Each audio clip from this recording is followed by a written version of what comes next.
priest. This is some fine brown water, gentlemen.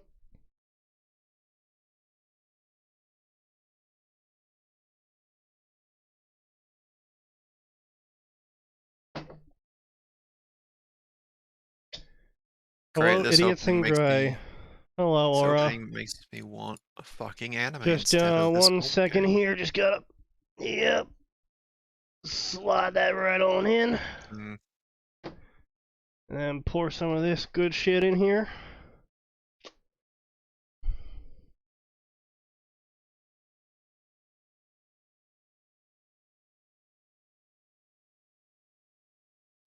It's probably a lot of honey, but I don't care. And seal it on up.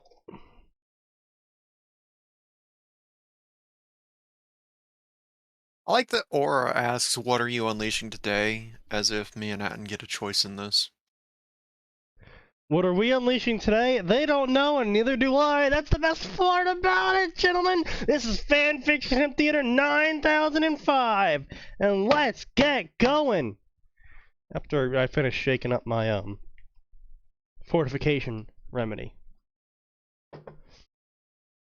You know, I know we joke about it, Aura, but there are some choices Atin and I have. Yes. They mostly involve abusing mod power, Yes. but they can be made. All right. Well, let's see. You know what? We started. Well, you know, have we done Ruby recently? You know what? In honor of the Ruby announcement, let's go do Ruby. Can we do Yeah, that? C8, you probably have been watching this shit for 4 years now. You've been watching this shit for 4 years now. And you know what? Aura hasn't been donating to me for 4 years now, and you have. So I guess that just makes you better than Aura. What a shame. It's the He's little worse things than a in life. Chilean. To be beaten by a Brazilian, indeed. The favela granted him strength. Oh, one could say it that way, yes. Imagine not having a Prime. C8, I'm about to cancel my Prime, in fact. It's gonna be great. I'm Yeah. gonna save so much money per year now. I probably should cancel my Prime, honestly, too. This whole Amazon Day shit they do now is good enough for me. Yeah. Well, it's also at the point where they're like, by the way, if you get like 25 or $35 or more on an order, you just get the free 2-day shipping. It's like, well then, seeing as I Oh, usually really? buy, yeah, they've been doing that for a couple years apparently, and I'm just like, seeing as how I usually buy things in that are $35 or more clusters. consistently, Yeah. Yeah. might as well. Oh yes, this was a story. Ah, yeah. Yeah, this updated recently. What did? Honey, I Shrunk the Grim Queen by Florida Oh, Man. yes, that did Oh! update. That Yeah. updated? Cool, I need to go catch up on that then. Yeah, it just updated. That was a story. Boy, they make it difficult for you to try to cancel this. Oh yeah. Oh Of yeah. course. How difficult we talking? Anyway, we have The Pilgrim by Not the Real Caesar. Why do I feel like I know Not the Real Caesar? Haven't we had Caesar on here before?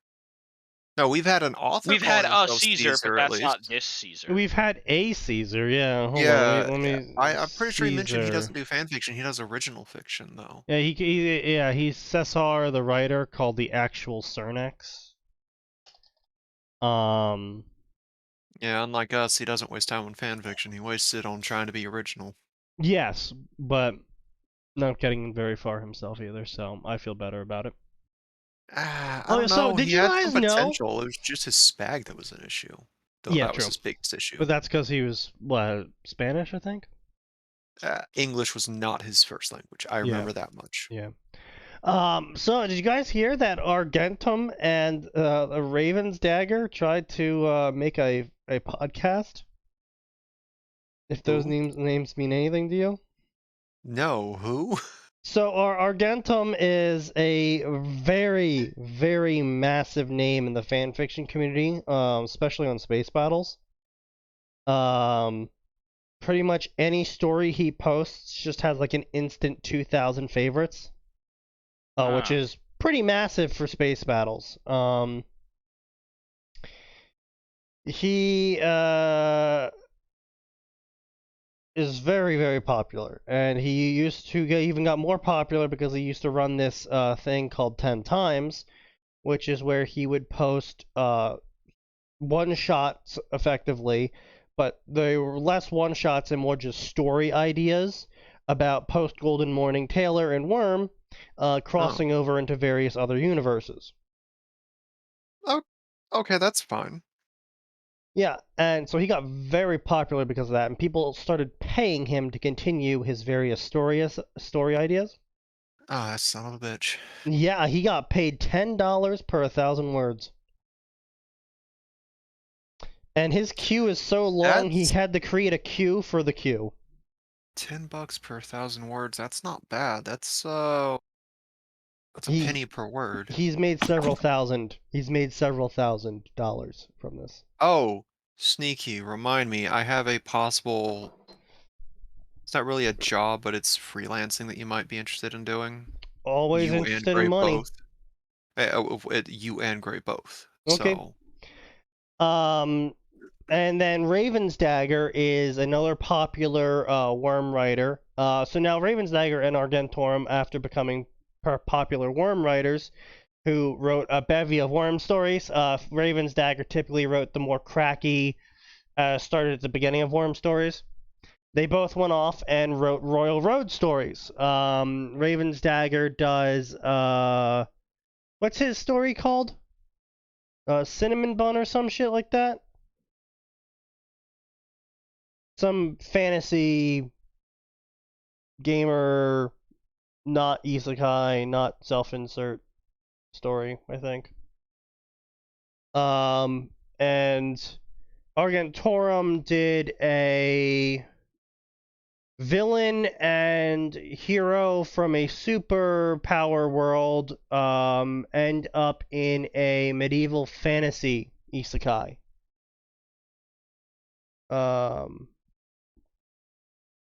Yeah, Stray Cat Strut. Oh yeah, by the way, Raven's Dagger stuff is like getting official audiobook covers from Amazon and shit. So he's doing pretty good himself. He's also getting paid per word. For Wait, his shit, fanfiction. good for him. Wait, what's this about? Audible shit? I just told you. I just don't believe it. Yeah. So it's good for him. They tried to team up because both of them being very, very popular, successful writers in the worm section. They tried to team up and do a podcast. It didn't go well. Turns out that just because you're good at writing doesn't mean you're good at talking or vamping. No. Yeah. Say it ain't so, Sneaky. Yeah, it's wild. It's not like we definitely don't have that sort of experience from our first year of doing this stuff, right? Yeah, no, we hit it right off the bat. Okay, that's not entirely true. We did technically have a little bit of experience from recording in the T2M days, but still. It's pretty good. I miss those days. Things were simple. They were simpler, yeah. I didn't pay taxes. I know. I didn't either. I mean, we still also don't didn't pay have taxes. jobs. Yeah, that too. That too. But I just added him, and I was like, "Yo, man, I heard about this, and you really should have come to me, because I would be easily very experienced at podcasting. I could have easily held the air between the two of you. I'm a very personable person, huh? As long as you can keep, your mouth shut about certain politics, yeah. Well, Pretty much, yeah. I mean, the idea was just to sit there and talk about writing, so I think I'll be able to do that. It should be. Okay, Mostly. Sneaky, the idea is to sit here and talk about writing. Yes. In Sneaky's defense, he keeps letting on certain people. Yeah. And we do nothing to stop it. Yeah. So technically, we all three share the blame, as much as I That's don't want to admit that.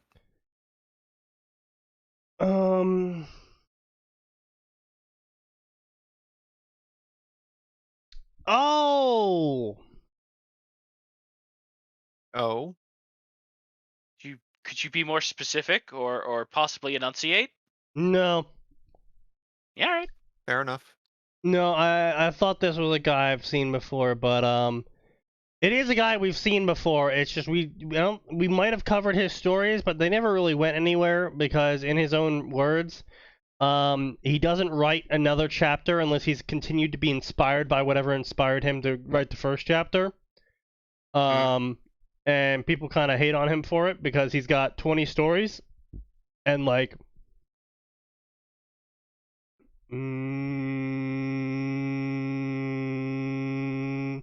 I think one of them goes to 3 chapters, 2 of them go to 3 chapters, Wow. 4 of them go to One 3 went to chapters. 6. So that's like amazing for him then. Yeah. One went to 10. Yeah. So P.S. I hate original character stories. Oh. You mean like original character fan fiction stories? Because I don't entirely disagree with you.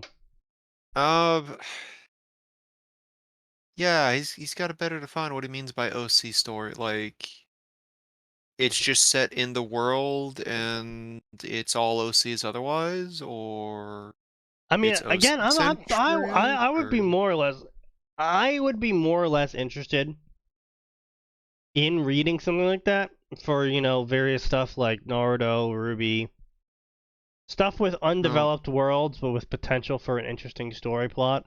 Well, sure, but then you run into the problem of it stops being fan fiction pretty quickly and ends up being original fiction. You should really just Go write start your own book. renaming stuff. Right, and then that is the problem is it does end up just being because you do have to develop the world, and by the time you're done developing the world, so you can put the characters in the world so people can go, oh yeah, that's the world.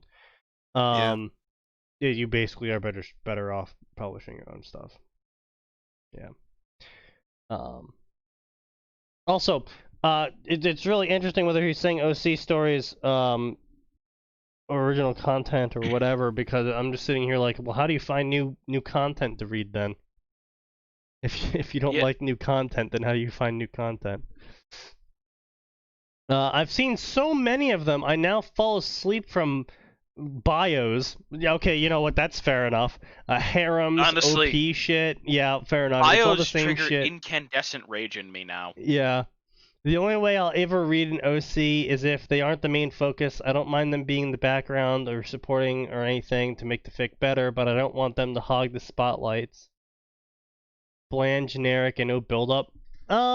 Mixed opinion on that. I've tried to read some OC stories. It comes into the problem that Worm actually has very blatantly. Every other story has this problem subtly, but Worm has this very blatantly due to the rails of canon being very, very hard to dislodge. You know, World of Warcraft, for example, very easy to dislodge the rails of canon by simply just changing a single battle that happens in the storyline. And that's also fairly easy because, you know, it's people fighting people usually.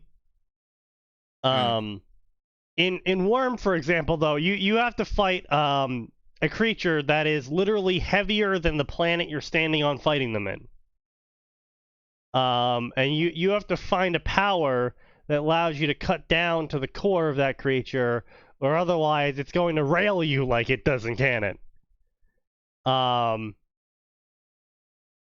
And then at the end of canon, you have to fight, you know, big old Goldie, which in canon they couldn't even fight. And as you deviated from canon, you probably also didn't go through the steps required for canon to lead the Tailor to becoming God Queen, and then eventually culminating in the warrior committing suicide, saving everyone.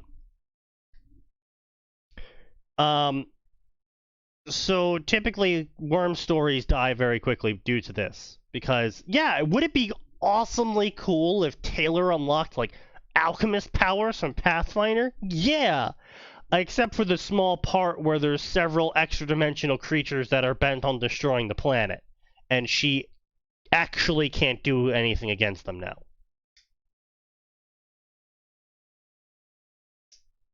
Calling me out, huh?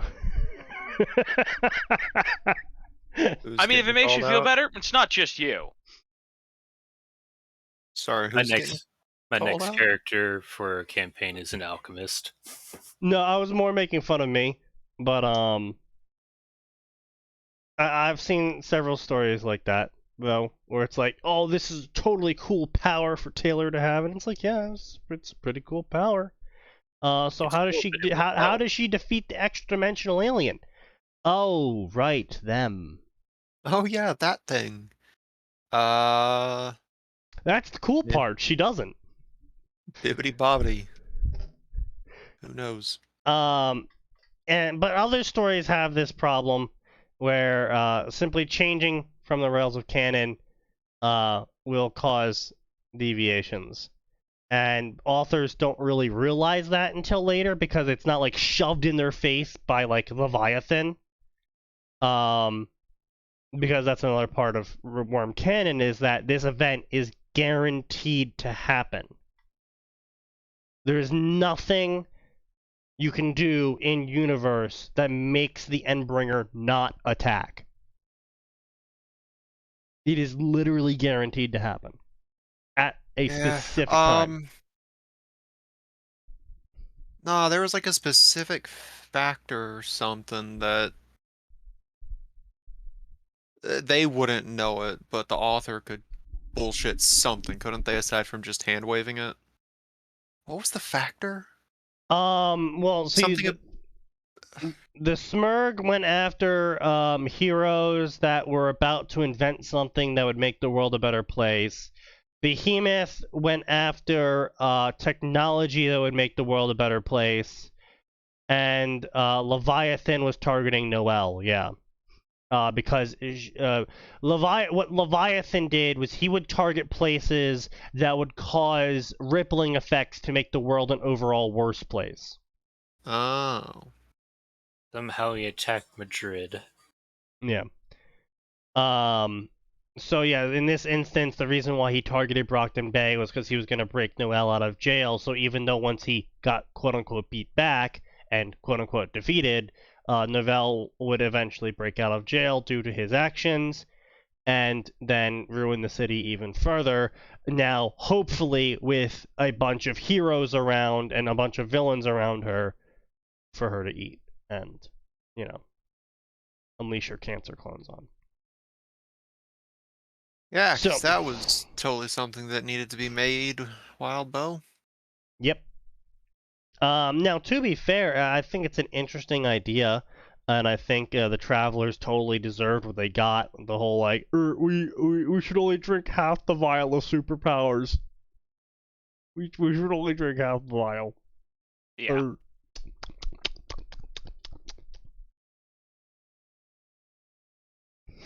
The fucking dumb move, and they deserve what they got.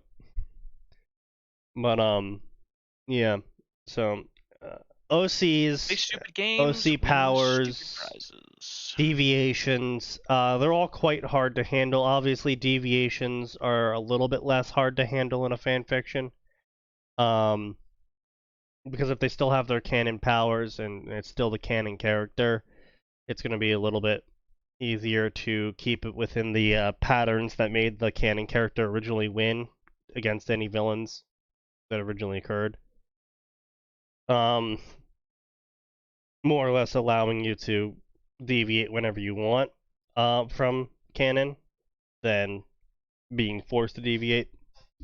Because, say, instead of bug powers, Taylor has the ability to call down Gundam. Which would I'd change read the that, plot a little bit. even if it was garbage. I mean, there is the one where Taylor has the power to be a Supreme Commander from the game Supreme Commander. Probably the Be closest I'll ever specific get. because there's like 4 of them. I think Cloudy Skies was the one that actually finished. I think that's the Aeon one. That was the Aeon one, yeah. Yeah. The Cybran and the UEF ones died early deaths. I think the Cybran continued, but it never made it to Leviathan. So I think they died at Leviathan. but no dropped it before then. Anyway, so the Pilgrim. There. Hmm. Yeah. The Ruby Sorry, story.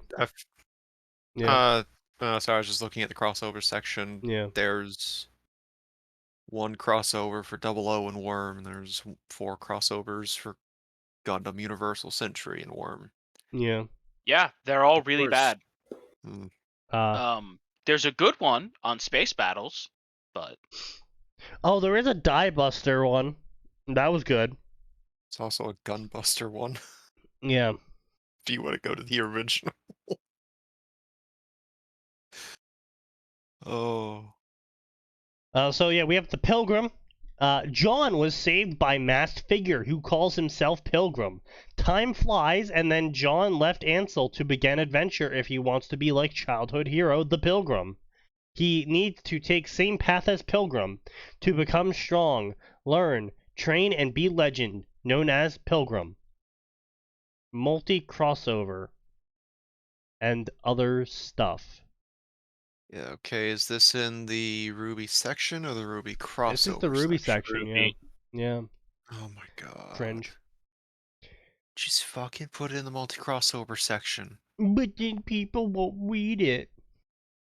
Well, it That's turns your out people... fault for making it then, isn't it? Yeah, I guess it is. I didn't think anyone was going to read some of the shit I wrote, but I made sure to properly tag it. You know, Cruel and I did laugh pretty hard over the idea of continuing the Ruby shitpost that we had, where we were gonna like we were gonna basically just give Atlas all of the Metal Gear Rising technologies, and instead of like dragons and shit, it's just like fucking Metal Gears that Ruby's gotta go fight because fuck it, why not? But yeah, did you guys know that not Star Sector, Star whatever the new Bethesda game? Starfield? Starfield, yeah. Starfield? Yeah. Yeah, Starfield's coming out this year. Oh. Yeah. Surprise! I thought that was way the fuck further out. What happened? It's coming out this year. Max, I don't trust it. It's 2022. Yeah? Yeah. And Oh, yeah, that was announced 2019, wasn't it? Yeah. Huh.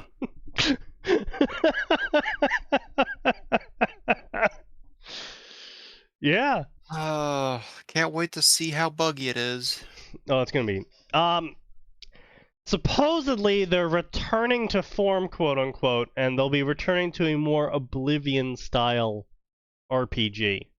okay, but that won't fucking keep it from being a buggy piece of shit. No, it's gonna make it worse, is what I'm trying to say.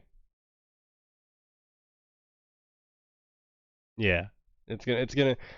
Todd specifically said it was gonna be a return to the classics like Morrowind and Oblivion. Uh-huh. Yeah.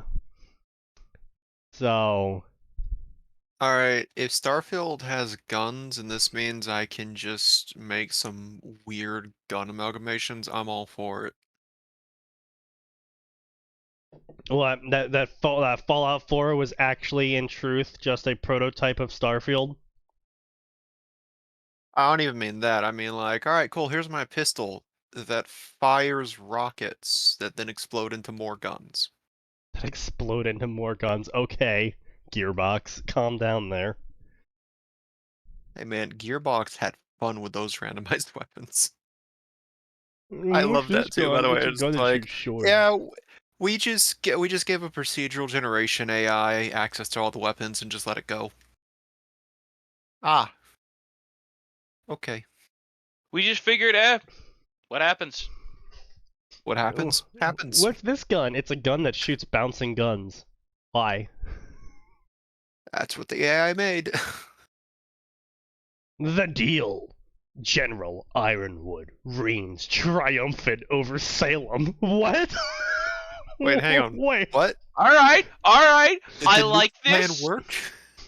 After engaging in a plan to meet her forces head on. Fucking what?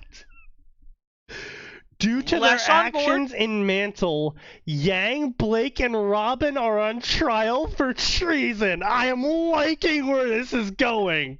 Yeah, this is fine so far. This is okay.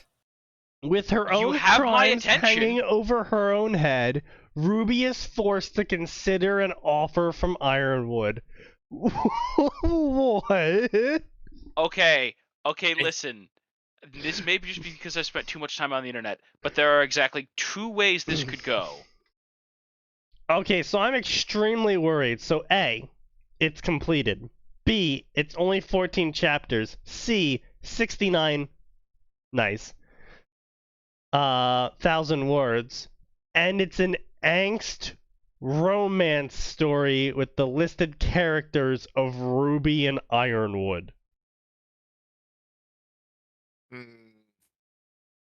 And it was published March 7th. Maybe it's a re-upload from somewhere. What's the rating on it? Oh, the grammar already hurts.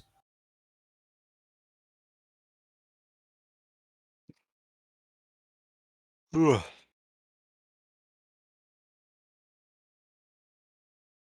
Anyway, yeah, so the grammar is pretty. It's something. Anyway. Team Ruby arrived in Ironwood's office with the Ace Ops save Clover from Mantle. Harriet stepped up. General Ironwood, a black computer bag on his desk. What?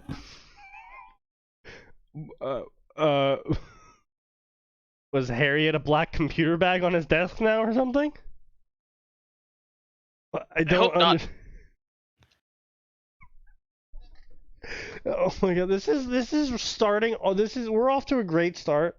This is already starting to read like one of those AI wrote software things. I made my AI read 1,000 fucking Ruby fanfics, and this is what they wrote. Oh, those things. And then someone goes and animates it, and it's like, I am Batman. Part-time bat, part-time man, all-time orphan.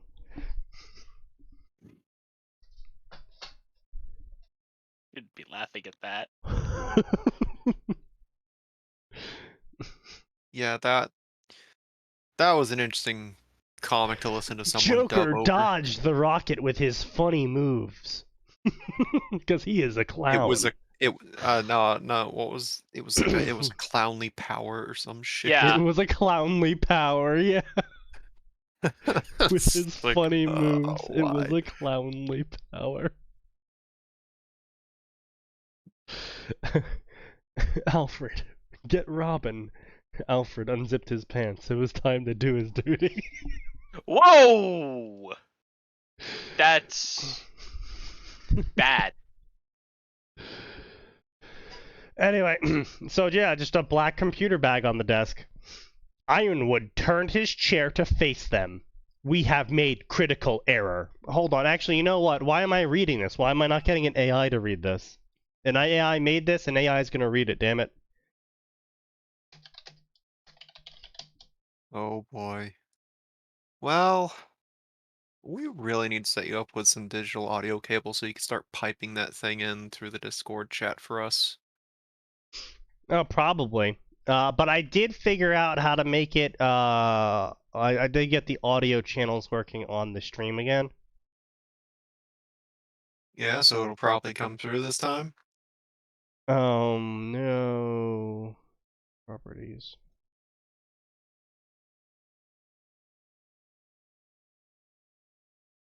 Wait.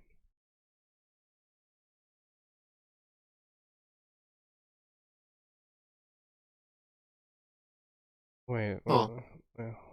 Hold on. Okay, so you should be going through there. Yeah. No. You should be going through your output.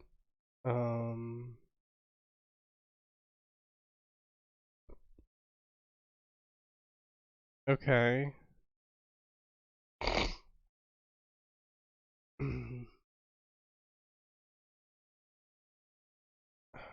Why is Windows so difficult? Why is Windows 10 making audio so difficult? I remember back in the day I could just be like, alright, that's default, that's sound.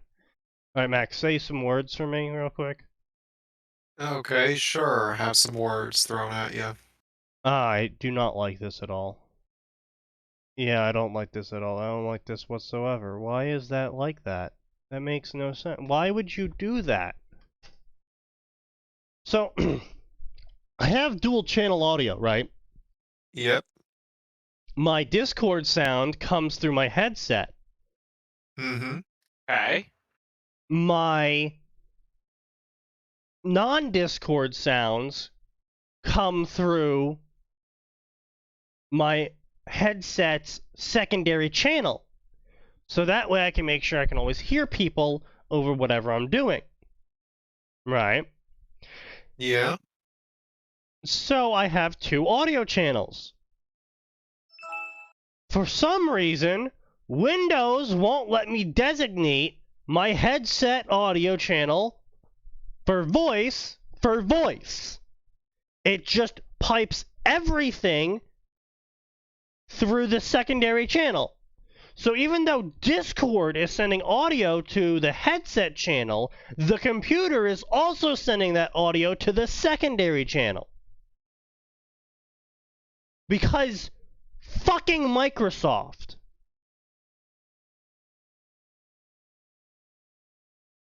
Huh. That's Microsoft.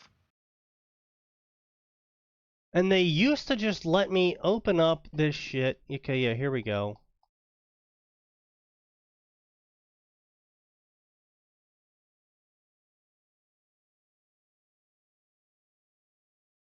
Okay, but okay, so it is set to do that.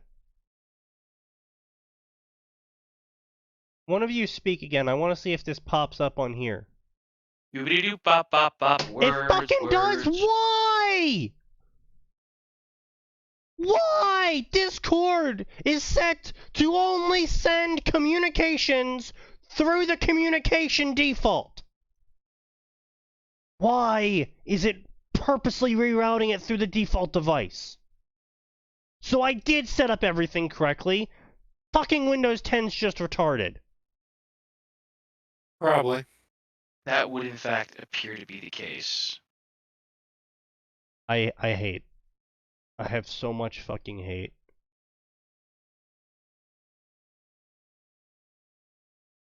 I don't. Alright, well, that should fix the robo issue, I guess. You think? Are they still robo, guys? Talking to us or the chat? Chat.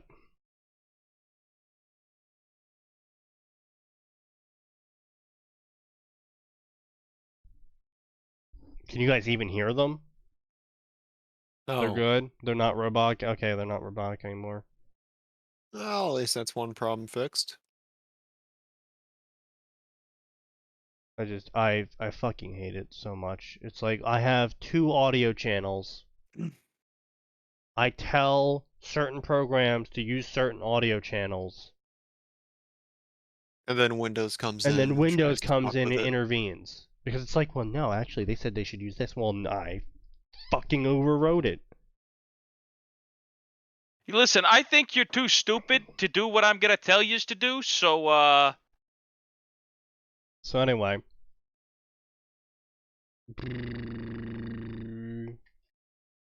This is a really long chapter. So we're only going to read a little bit of this. And if it's funny, we'll say it's funny and move on.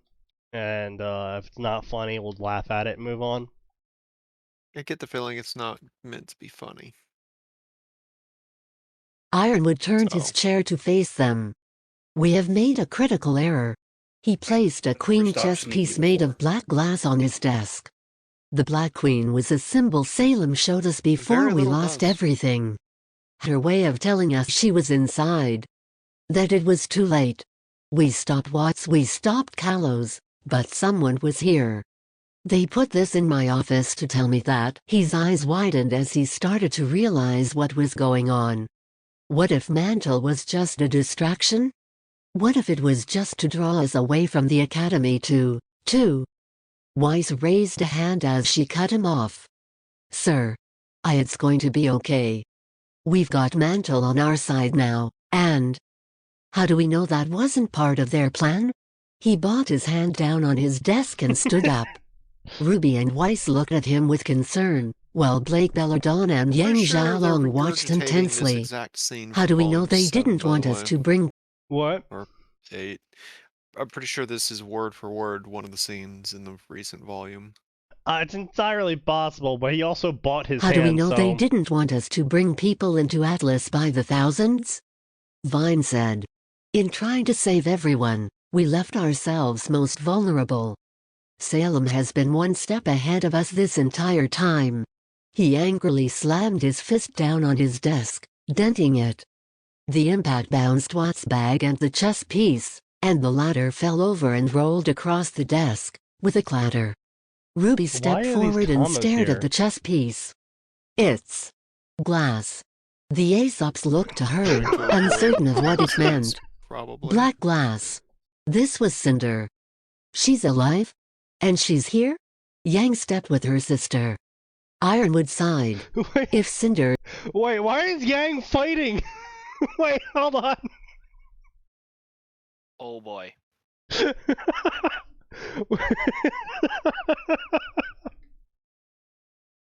Alright, so they probably are not American.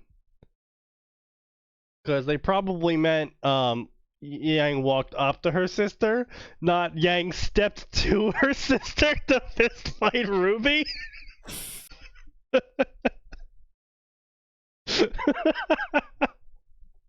Ironwood sighed. If Cinder is here, then, for all we know, Hazel's here, too. Blake walked forward a few steps. Sir, this isn't over yet. Why We're are they with all you. approaching his She desk? placed her hand to her chest and gave him an encouraging look. He looked at her and straightened up, his voice gaining an ominously serious tone. Are you with me? Blake's cat ears folded over as Ironwood walked around to stand next to his desk where Watt's bag sat. Vine and Marrow looked confused. Sir. Blake backed up to stand in line with her teammates again, her ears still folded over. How did Robin know about the Global Communications Project? The Ace operatives looked at Team B. Blake and Yang look nervous. Yang looks to the side in thought for a moment, then looks at Ironwood. We told her. The night of the ambush. You did what?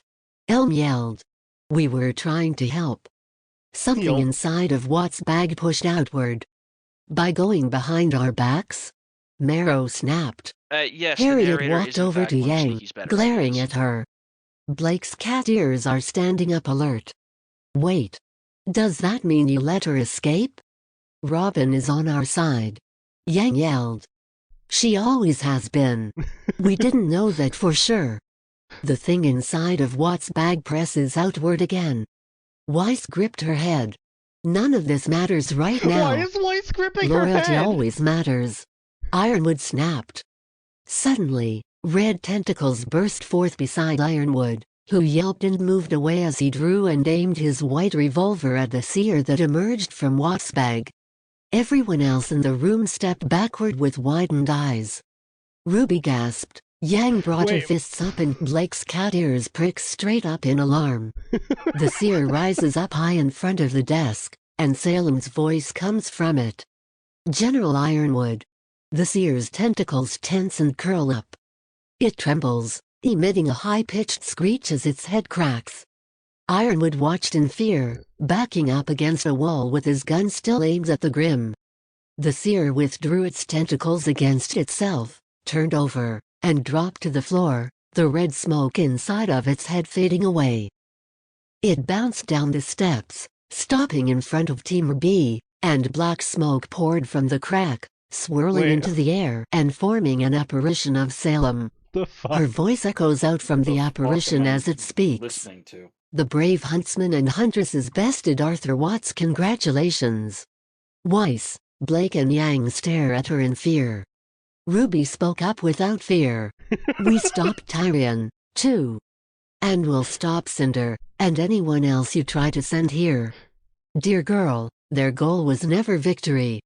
It was merely to set the stage. For what? Ironwood asked, his voice with an ear quiver. Salem turned her head to look at Ironwood and smiled. For me. She drifted towards Ironwood. Time isn't on your side, James. It's always been on mine. Ironwood watched her with wide, terrified eyes as she continued. The people of Atlas have suffered enough. Surrender the staff and the lamp to me, and they needn't suffer any further. Ironwood lowered his gun. That's not going to happen. The Salem apparition leaned down to look him in the eyes. Simply accept the futility of your situation.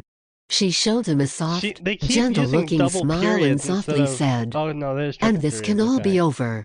We've seen what you're capable of. The lamb showed us. Okay, interesting. It was just shifting periods around. But anyway, so yeah, that was that story. Which may or may not be an entirely almost near one-to-one remake of the actual episode, except for the parts where Ironwood was a little bit more aware.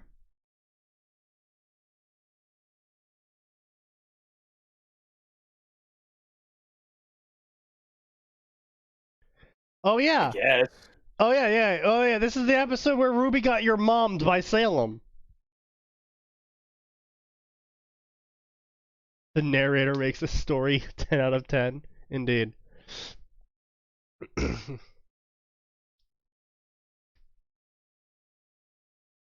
All the alarms are down, blah blah blah. Hello, my dudes. There's some amusing stuff in here, but it's really, there's nothing really like. Nothing. There's some new stuff, but just what barely. The fuck are you reading? The Grimwell! We don't know either. Excellent.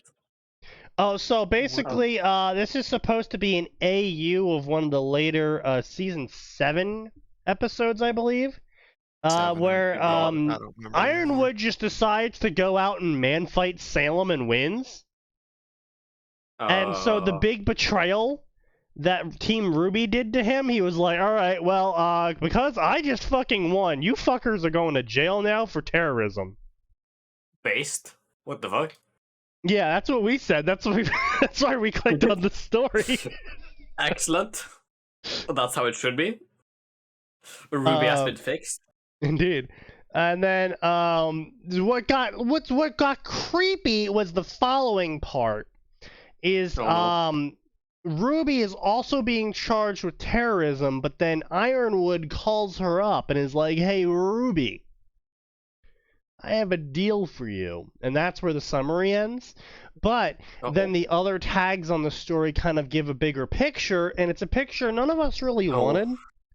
Oh no. Yeah. It's an angst romance Ruby Ironwood focused story. Hello, yes. Is this the FBI? With 69,000 words. Nice. Excellent. That's great. You will be reported to the FBI for crimes against humanity.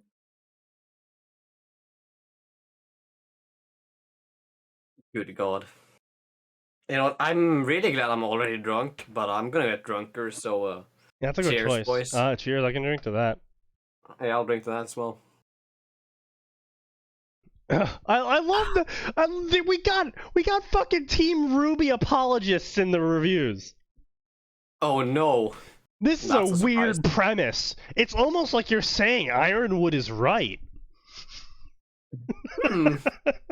I mean, convicted terrorists on terrorism. This is essentially extremely AU. Because actually, the happy huntresses were the correct people, and Ironwood was a terrible dictator, especially at this point in canon. Oh no. Anyway. Except the huntresses weren't right. Yeah, they were committed a lot of war crimes. Except they were terrorists. Allah willing, we shall commit crimes against humanity. We got another reviewer here. This seems to be an Ironwood did nothing wrong story, which I have issues with. On top of that, you turned Robin into a glory hound, which is definitely not in her character. Except for the part where she's the leader of a bunch of terrorists and she wants to become the leader of Mantle. And then she proceeds to attack her opponent with sabotage missions to try and gain that leadership. Funny how that works, you know. The terrorism commits terrorist. Wait, no, that's wrong. The terrorist commits terrorism. Excellent. Yeah. Yeah, you wanna say that again? But she's not a glory hound. Don't worry, guys. No, sir. No, I'm not gonna. Look, just start swearing at him in Norwegian. He won't be able to respond. Yeah, din jävla homse. Yeah, I decided to read a little bit more of that chapter, by the way. Because I can. The author absolutely has the appropriate characters lambasting the other appropriate like. Oh, good. So he does have. Crow is straight shit like, Yang, Blake, you fucked up and revealed military secrets. What did you think was going to happen, aside from getting arrested during martial law? I'm going to betray the government. Oh no, I'm being arrested for betraying the government. How could I see this coming? What the what? You remember the Crow that was like, you really shouldn't be stealing this stuff. We're supposed to be helping these people, not fighting against them. Yet that's the one who got all the way through in this author's chapter. It's great. That's fantastic. So I might just read this. I might not read this story. Actually, I'm really worried about those two tags. Yeah, no. I'm really worried about too much Sneaky. I'm a I didn't read which character specifically, but one of the characters is looking at the new character. Robin's like, you know, instead of getting in Ironwood's way while he was trying to finish Amity, why didn't you handle protecting Mantle's walls? How? Why are you fucking with military checkpoints and stealing those supplies? They gotta steal supplies from Mantle, you see, to protect Mantle. They gotta steal from Mantle to protect Mantle by stealing from the people who are gonna protect Mantle to give it to the people that can't protect Mantle from Mantle. Duh. Excellent. I'm going to steal all these military supplies to give to the poor. Oh no. Wait, the poor are armed with javelins? Like, unironically, the writers do actually have it set, like, actually, if Robin hadn't been interfering, they could have finished Amity like a couple months before Team Ruby showed up. Yeah. So, and they still have the gall to make it seem like Robin is the hero in Atlas for that one. I mean, to be fair, stealing military tech. I do appreciate that. Funny. I do appreciate that Rooster Teeth. Again, they weren't stealing military tech and arming the poor. They were stealing like building supplies and basic rations. I mean, that's still pretty funny, though. That's still very important. But anyway, point being, so I still find it very funny that in true Rooster Teeth fashion of unintentionally being... I'm not going to say anything past that point. Yeah, you want to... Smart man! No, I'm going to keep going, though. I'm just not going to say anything about that part. They proceeded to say that because she lost an election, she's okay for turning into a terrorist to fight the government. Oh no, she didn't lose the election. She was a candidate for the election. That's why the terrorism was okay. No, Laura said she turned terrorist because she thought Ironwood won by cheating. What terrorist? No, the election. No, they showed up in the middle of the election term, and she was doing her really, really bad copy of the Robin Hood trope. Oh, okay, so what Rooster Teeth is saying is that it's okay to terrorize the government if that means you're going to become the ruler. Excellent. After all, they're with her, obviously. The problem is that she was already causing issues before she thought Ironwood went corrupt. It just So escalated after. So it's okay to start riots and steal from the government as long as you intend to become the leader of the people. No. It's okay to steal from the government. The riots are okay when you think your opponent cheated. Of course, right. My bad. That's the message that Rooster Teeth said. That's the point of escalation. She's the hero, guys. This is a very serious political message. Commit crimes, boys. Let's fucking go. Yeah, Rooster Teeth is here to bring you a very serious political message. Committing crimes in the name of political ideology is okay, and you're a hero for doing it. No, we here at Two Idiots and Suthner do not endorse this. I normally don't throw my 2 cents in here, but just a reminder that World War II was technically started over political ideology. I'm aware. Let's just throw that in. It was, but no, the political writing in Volume 7, it was just nonsense. But like I said, though, in true Rooster Teeth fashion, in trying to rail against corrupt America representative XP, where fucking Ironwood was supposed to be Hitler Trump, they proceeded to say that it's okay to riot if you lose the election because you think your opponent cheated. Today I will enter the White House on January 6th, 2021 and do a little trolling. You will drive Norway right into the Washington Bay. Exactly. You fuckers have been independent for too long. Time to fix this.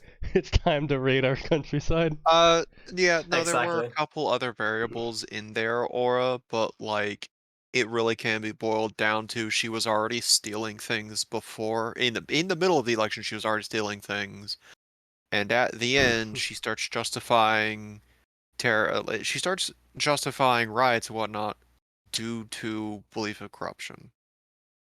And I will say this, Sneaky. Yeah.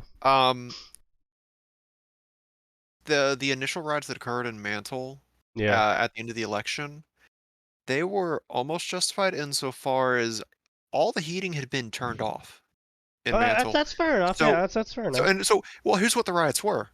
They started busting into places and tearing wood down and started building fires because it was freezing.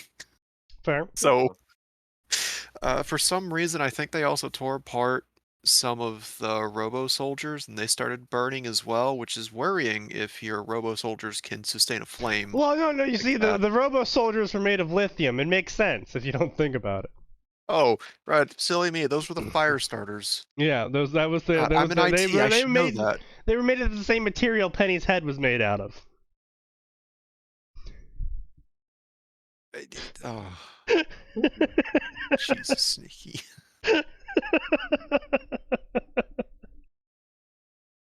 John, why is Penny's head in the listen, fire? I'm not laughing at this, but I found some man who finally figured out how to keep the seagulls from stealing his food, Sneaky. Oh. Does it involve guns? No. It involves being a fucking ninja, apparently. Epic.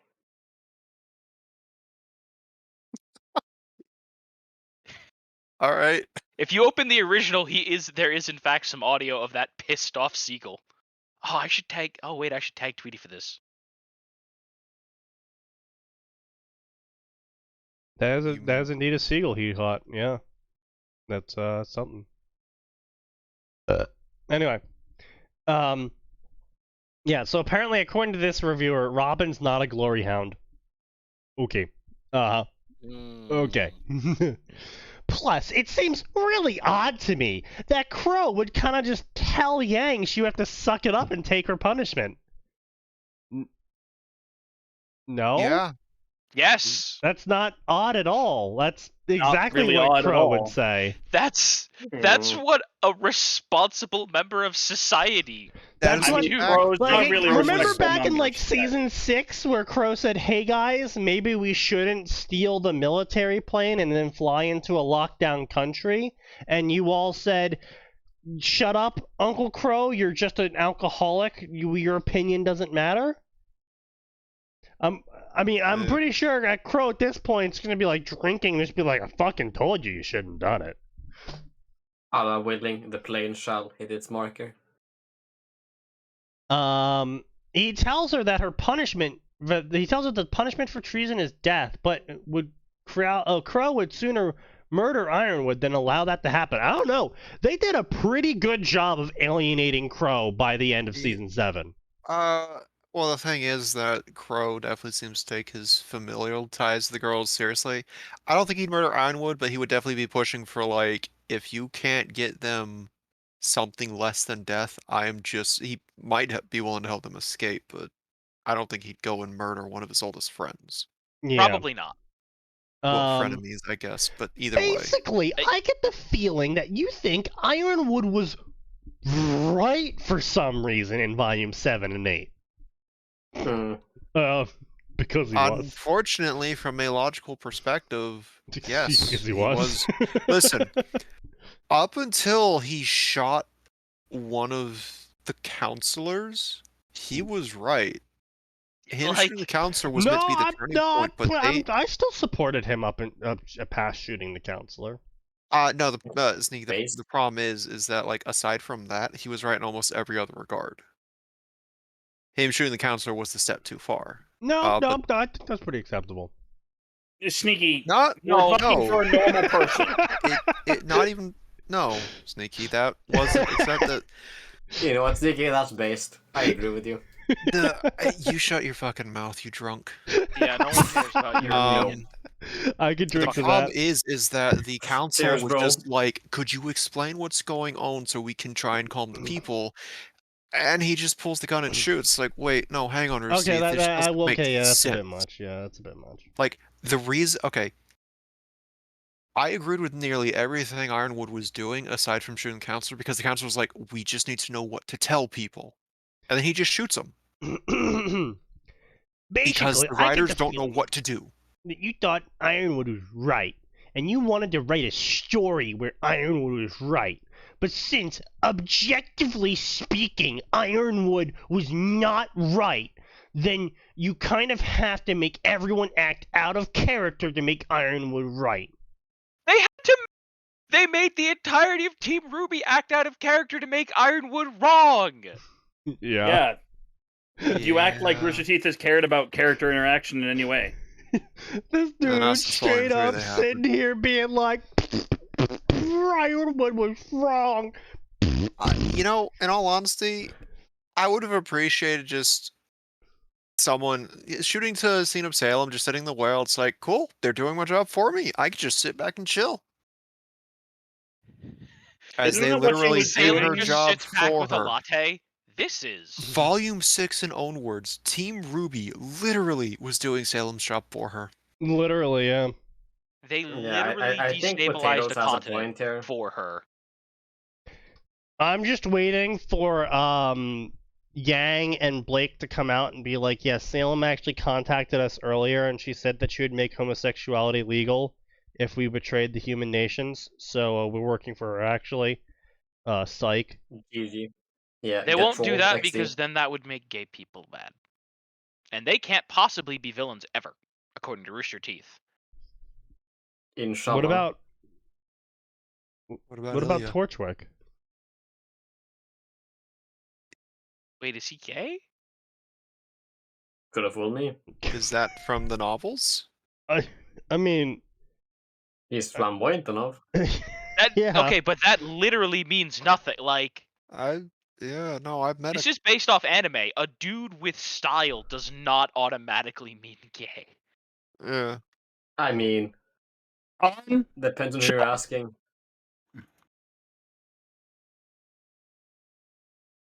But yeah. So anyway, the other two reviewers were We're author supporters and anti-Rubyists. Excellent. Alright, so let's go to the crossover section to see if there's anything funny there before moving on to something else. Of course there's not. There might be. There's probably something worth laughing at in there. I don't know about that one, Chief, but alright. Ruby Destiny! Walking the line. The line between light and dark is thinner than ever, and now a lone guardian is forced to walk on the edge as a new threat rises. Featuring OC. I raised Neo to disprove that point, and look, we have no proof that they smashed. I'm gonna be honest. Up until volume 6 or 7, I was really like, this seems more like a, at worst, mentor-student relationship, at best, surrogate father and surrogate daughter. I never liked when people shipped those two. It was weird. I thought it was weird. I do and think, with the way RT has Neo acting sometimes, like, this could be a really pissed off daughter, or it could be a pissed off lover. I don't know anymore. I don't know how they want to handle this. I think might have watched too much hentai, to be honest with you. I was gonna say, I don't know which way you're going here, and I really, I don't want to either. Like, Brazilian brain rot.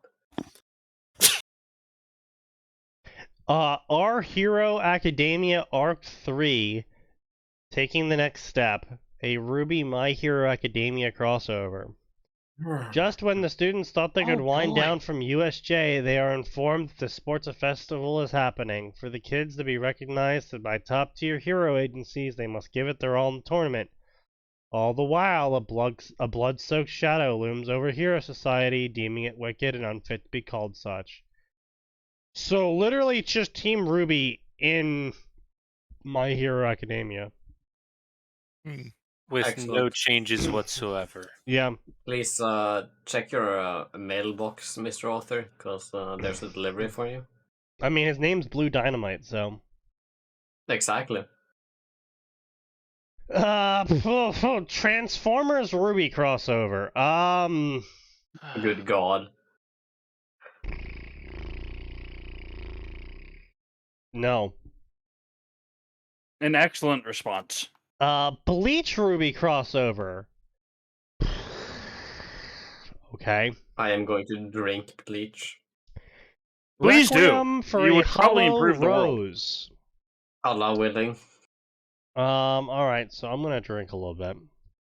frankly, anything Sure. that removes arm I'll drink from that. consciousness is a net positive for mankind. After witnessing the To be death fair, of Pyra, I don't feel very White conscious at the fills moment. her vision, and then Rose then what the fuck? After For a second, I thought Sneaky was just drunk, but no, he's not.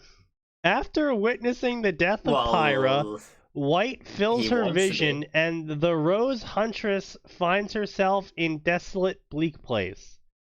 Confused, lost, and still grieving the loss of her friend and her own helplessness, little does Ruby realize this is the beginning of her journey. This is going to be a story that transitions innocent to mature Ruby, rated M for psychologically disturbing themes. There is no sexual content. 53 chapters, 750 million words. Holy crap! Jesus Christ. That's So, All right, I'm just listen. kidding. When even 750,000. you're questioning 750,000. the amount of words in your story. 750,000. I mean too much. So honestly. 3/4 of a million, but that's still a lot of fucking words. That's like 7 goddamn books. Yeah. How long has this been going on? Whoa, It's been volume ongoing one. for 2 years. Damn. Yeah. Jesus Christ. That's like 7 books a in a third year. of FG rate. That's like 3 books a year. That's... See, this is why I am constantly on fanfiction authors. It's like, dude, you're putting out 3 fucking books a year, man. If you concentrated all of that into a single book, you put all that effort into making a single original book. And you can self-publish too. It's never been easier. That's an average of almost 15K a chapter. Jesus Christ. I mean, so that's what we're doing. Except yeah, our average is going to go up. Yeah, our update rate's not that great though. Yes. Yeah.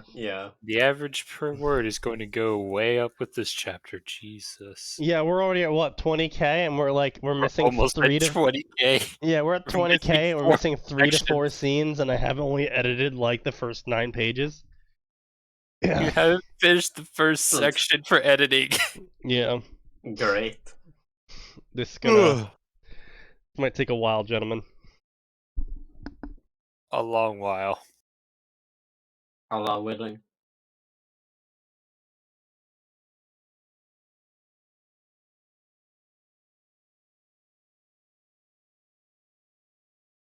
All right. Let's keep going. I'll drink to that. Woe, flashbang upon ye. So that's got 973 reviews, 757 favorites, and 910 follows. I mean, this is impressive. I will say this right here and now. This is impressive. It's even got a tragedy supernatural tag, so that's pretty cool. The only thing that I am worried about here, is this image. Not sure what's going on here. Wrong with the But yeah. Yeah, that's kind of fucking disgusting. What is that even going? That it looks like a man. I'm not. It looks like some kind of Espada ruby. Yeah, that's an Espada ruby. I don't know why the fuck it's here, but I don't know. You know, gotta call a spade a spade. So this is a fusion story. I see the title now. I understand. Yeah. I wish I didn't. This is a fusion story. This is not a crossover story. So this story is for some reason going to include Ichigo, Aizen, Harryabel. I'm not really sure. Oh shit! Really? That thing's going live in 30 minutes. All right. Hey, Sneaky, we can check the Ruby premiere live. Oh, I mean we can. We can't, but we can. Well, okay. We can link it, and we can all see what it's like. Yeah. Oh wait, when's that going down? 30 minutes. 30 minutes. After a long time, I could finally bring myself to write these stories again. This was something I've been wanting to try out, a fic in which Ruby is basically thrown into the unforgiving and harsh world of hollows. This right after the largest, most painful event of her life. I also wanted to make sure that nothing of this sort has already been written before, and the closest one I found was a story by Captain H called Sleepy. It's a pretty good fic, and you may say it's similar to what I write, but I think my version is different. Alright. Well, let's find this story. Sleepy. No. I like this art a lot better. Wow. Yeah, this art's an improvement. Imagine that, Sneaky. Much better. Wow. Riveting. At night, Ruby dreams of being a hollow in Hueco Mundo, or is it the Arrancar dreaming of being a huntress? Either way, Hueco Mundo will challenge Ruby's innocence as her life in Remnant collides with her dreams of sand. That's actually interesting. And it's complete. Not really, but okay. I mean, interesting compared to the normal rot. Well, yeah, but a nice piccolobotomy would be interesting compared to the other one. It would. Yeah. So like, I mean, it is also complete. It's a low word count of only 41,000 words, so it's not like it's gonna be that much of an effort, even if you don't like it. Great. Yeah. So that is what it is. So we'll leave it there. I like the idea of this whole. It's a Chinese idiom. Is the butterfly dreaming of being a man, or is the man dreaming of being a butterfly? I don't know why that's an idiom, in Chinese, but it is. Chinese people are idiots anyway, so it makes sense. Chinese people like to get high sometimes, I guess, and just say shit. Yeah, the opium really do be like that sometimes. Thanks, Opium Britain. hitting Very different. cool. It's a pretty good fic, and you might say it's similar. This story will be a lot darker, longer, and will focus on Ruby instead of everyone. This story takes place right after Ruby uses her silver eyes against Cinder when Pyrrha dies. I never understood that part. Why did Ruby like shoot laser beams? It was against a dragon, right? Not Cinder? Yeah. Yeah. Yeah. Cinder happened to be there. Okay. The dragon landed on the tower, knocking the top bit of it off, and Ruby showed up just time to watch Pyrrha get flash vaporized by Cinder. Yeah. Do you think Cinder can shoot mystery. flames that are hotter than 100 degrees Celsius? I think no, perhaps the reasoning 105 degrees, my guy. 105 degrees? Yeah, I think the reasoning. Yeah, maybe 110 if you push it.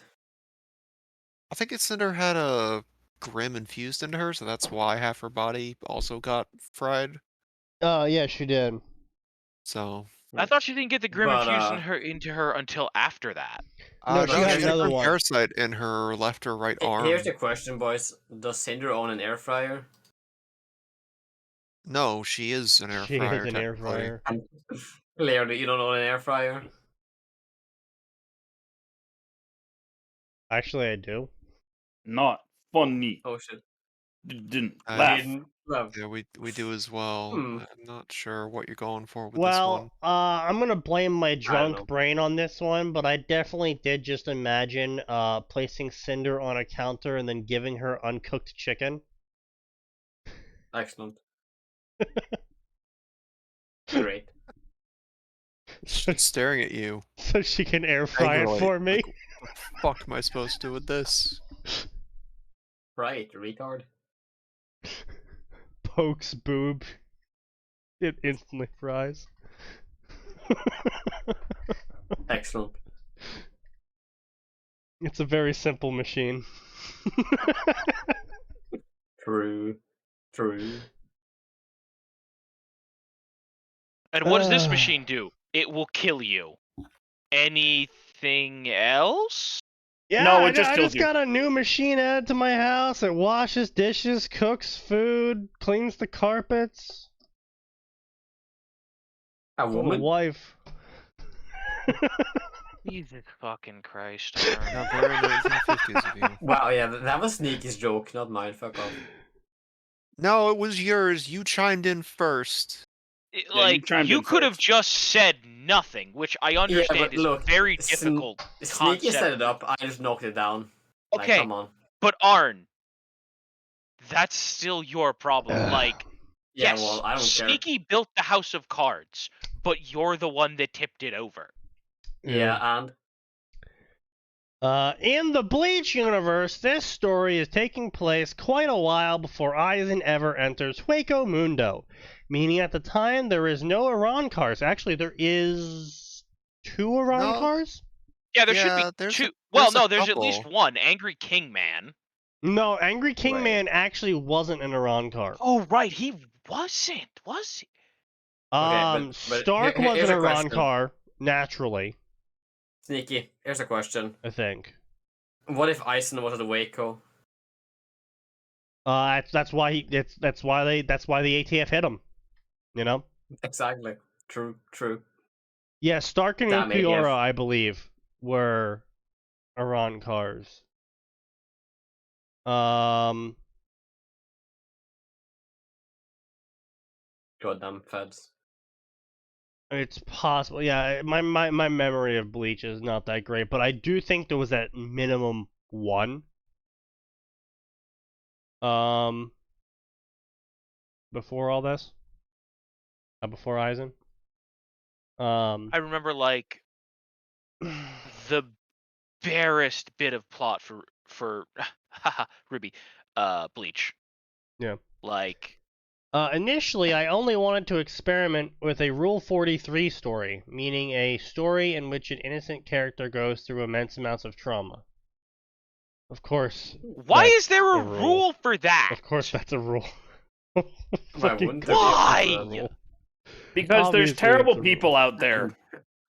Yeah, I mean, involving someone innocent like Ruby Rose, and I want to see how far I can take it. But when I planned the general idea and how I wrote them, I thought I really wanted to see this written out. So I plan on making this a two-part story. Part 1 will be a tale of Ruby basically going and maturing. Part 2 will focus on her returning to Remnant after going through all of that and just, being a hollowed Ruby and Remnant. This story contains... I can see Yang reacting very positively to that. How? Sneaky. I'm joking. Oh. Excellent. I might be back later, boys. I'll see you. I'm drunk. Same. See ya.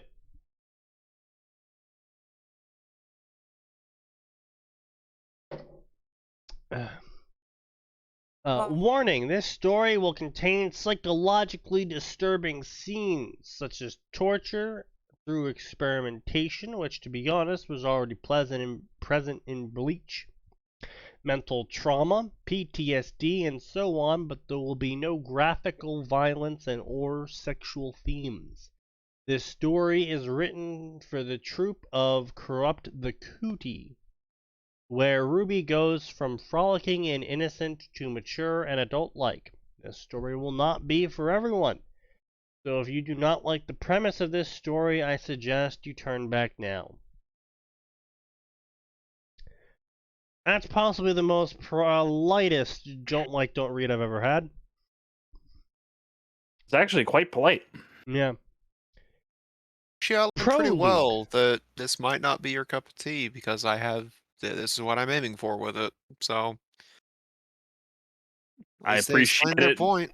Yeah, I mean, and this is one of the few stories I'll actually accept a don't read on, because there's authors look, so there's gonna be a lot of mental trauma. Ruby's gonna go through a lot of shit. It's gonna be really fucking awful for a long time. It's gonna be quite angsty. So if you don't like that stuff, you probably shouldn't read this story. That's a way different premise than the shit we normally get, where it's like, my character is gonna be super OP and have 99 women sucking his dick every fucking chapter. If you don't like that story, get out! Don't read! There's a little bit of a difference there, buddy. It's this story is look, I'm gonna be dealing with themes that not everyone likes, so, if you don't like this stuff, maybe don't read the story. If it's not your cup of tea, don't drink it. Like that Tanya story. Yeah, that Tanya story. Yeah. Well, no, I would say that Tanya story you recommended me. The great Paragon, story. yeah. And the guy's like, you know what? After listening to people, they're probably right. I probably should put a heads up on this specific chapter. Yeah. Yeah. Yeah. It's a little I take it shit goes down in said chapter. So Paragon is the story of what if I wrote a Tanya the evil story, but the entirety of the story is going to mainly just be Tanya still at the experimental facility, going through psychological horror trauma, due to the nature of the experimentation with the Type 95. Yeah.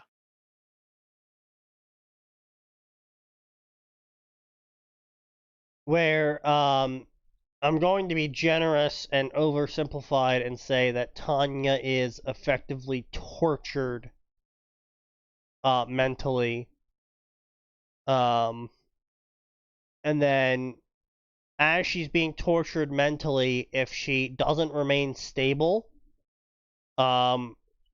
the device in her hands will explode and send her into the term affectionately known as so thin atoms couldn't even be scraped off the concrete. Yeah. And then when she finally gets away, yeah, she's been branded. I don't know, man. Yeah, effectively, near the end, Being X brands her to stabilize the Type 95 instead of the way Canon handles it. How did Canon handle it? Oh, Being X was like, hey, you know, pray to me, and I'll stabilize Type 95, and Tanya's like, fuck it. I'm gonna die here if I don't do this. Fine. Oh, Being X, you're so wise and powerful. Please, from the bottom of my heart, save this unbeliever. And so he's like, alright, cool, snap fingers, it works now. Doesn't that kind of go against the whole point of the story? Well, no, the whole point of the story is that she is slowly getting broken down, and also that she is a pragmatist. Like, because, you know, whether, like, Being X has no way to measure the reality. Like, I don't know what to say. Like, she figures that she can just say the words. Yeah. And be fine. And then she just says the words and is fine, so... Basically what Being X is doing is a classical thing called Pavlov training, where by simply having Tanya end up in situation after situation which forces her to beg for Being X's help, she will over time come to accept begging for Being X's help equaling good thing occurring, which will make her more prone, and we see this later on, to jumping to just getting Being X's help to solve the situation, because why go through all the effort if you know in the end you're just going to have to beg for his help anyway. And then eventually the idea is that she'll just come to accept Being X as this all-powerful being that he always wanted her to praise him as, because he just fixes all of her life problems, hoping that one day she'll eventually get to the point where she doesn't even recognize the fact that Being X was the one that sent all those problems to her in the first place. Yeah. Of course, lucky for her, she dies before then. Yes. Well, we don't actually know how it ends yet. It hasn't ended yet. I mean, we know she has to lose. Well, yeah.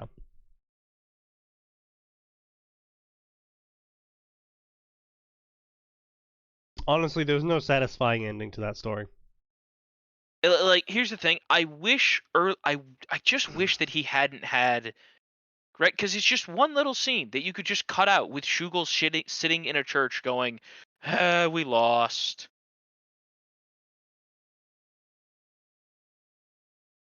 Yeah. A blind flash of light and intense pain. That was all she could recollect, and through her mind, though her mind was drawing a blank when she tried recollecting. You see, this is why I try to say to Alvor when he sends me chapters, and when Orpheus sends me chapters, is they have a habit of repeating words in the same sentence, and while there's nothing really against it, it does just sound weird.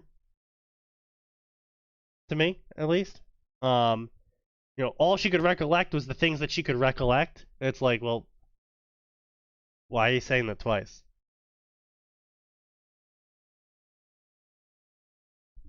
Like, you know? She was too tired to care about it now. There was no feeling, no pain, or any sense of urgency in her being, despite the lack of aforementioned things. And all she was left with was black, black, black, black, and black. On her senses and on her mind. After what seemed like an eternity, darkness slowly dissipated from her vision, slowly being replaced by blurry, lighter black.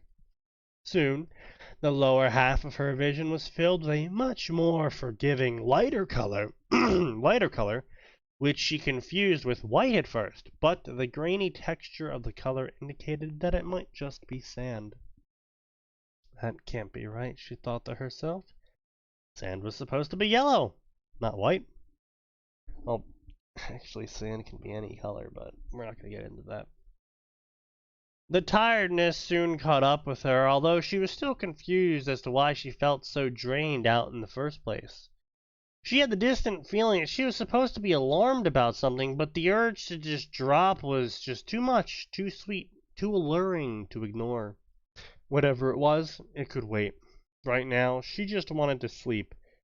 Probably get yelled at by Weiss, or perhaps her beloved sister Yang would just wake her up later on anyways, probably hugging her until she was suffocating. And so, she swiftly gave in to the feeling, and black filled her being once again. Notice how Blake was not mentioned at all. That's because Blake is a twice convicted terrorist. I still think that was an obviously missed opportunity there with Moldova. We don't allow her kind in the military base. What? Like, Faunus, are you racist? No. She's a terrorist. We don't allow them. She's a reformed terrorist, though. She's still a terrorist. Actually, she's not reformed.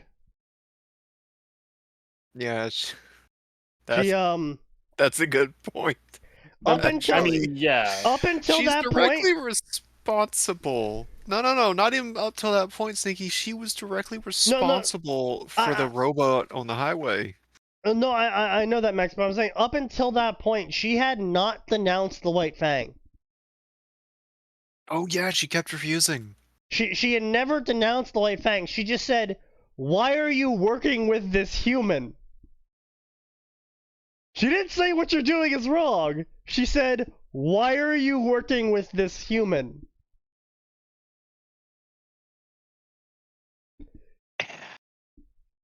Yeah.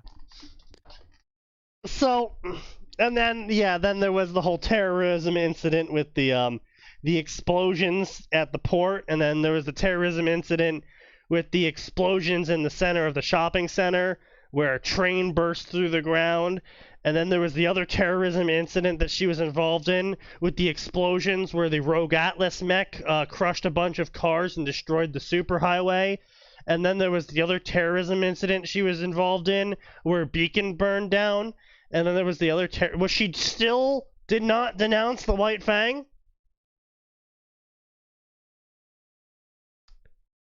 Despite burning beacon down? Yeah, you'd think that she'd denounce it at this point. Her response to she didn't even denounce her ex-boyfriend. She just said he was wrong. He was doing it wrong. Not that he was wrong, but the way he went about it was wrong. Didn't even denounce him. He was just like, no, he's misguided. He's misunderstood. And her response to Beacon being burned down by the White Fang was going, I should go back to the White Fang base back on my home country and see what's going on there. To be fair, that was let's see if all the rest of them are as batshit insane as he is move. Still, but from the outside though, it's White Fang attack Beacon. She's separated from her team. What does she do? Go after her team? No, she returns to the White Fang. Yes. Which, for the record, I thought Blake got over that way too quickly. Or, Yang, sorry. Got over Yang doing that. Yang got over Blake doing that way too fast. Oh, but you see, they're lesbians now. And so therefore they have to kiss each other. That means it should have taken longer! Got an ad for a new Borderlands game, and I'm wondering why they call her Tiny Tina if she's a grown adult. Nickname Stick, man. Yeah. Yeah. You can ask anyone in the army, nickname Stick. That's why there's a guy who will always be Noah's We're gonna stream the premiere. Known as panty sniffer in the army. We're not gonna stream the premiere. We're gonna stream the premiere. We're gonna stream listening to the premiere. Oh, good, it's live. While everybody, the link has been helpfully posted in the Discord. But yeah, and then immediately after being refused access to the military base for being a fucking terrorist, what does Blake do? Hey guys, we should go bomb the radio tower, the only means of communication for the entire area. And then we should steal a plane. And then we should go into the military base and steal a plane. Yeah, really disproving that whole terrorism thing, Blake. Like, fucking hell. Listen, I stole it for completely different reasons. I know this looks bad. It's like a D&D party that's gone wrong in so many different ways. What is this, like, upbeat-ass music? Oh no, I don't want to miss it yet. I wonder who they're gonna have do the music, cause like, Mr. Jeff Williams does a pretty good job with what he's got. Yeah, he really does. No, okay, seriously, this is super, like, cheerful. We're gonna get like a winter adventure, like the happy-go-lucky winter adventure. You know what? I still enjoyed a lot. Okay, we're changing. I just noticed the fake Grand Order logo in the top left. Oh god. Oh god, what? Oh no. Oh, live English translation. Oh god.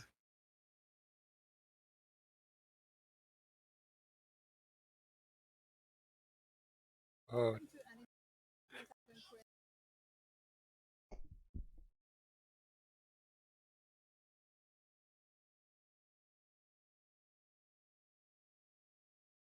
Alright, to be fair, that was a lot to keep up with for that translator. Yeah. Yes. You did a good job.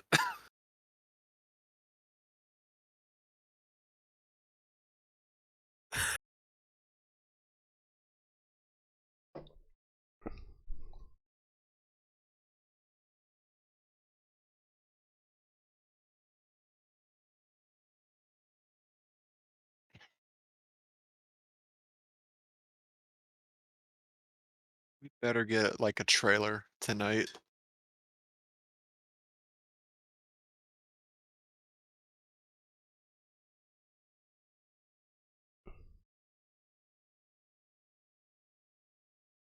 What it's actually called Ice. Yes. Queendom. That's Ice Queendom. That's the name. You know what? If this means Weiss is the main character, I'm for it. I mean, Weiss did you is absolutely see the main character. Commissar outfit? She has to be the MC. She has to be the main character, yeah, absolutely, 100%. Alright. Oh, are these the VAs? I would assume so since they're color-coded. Pretty sure they are. Interesting.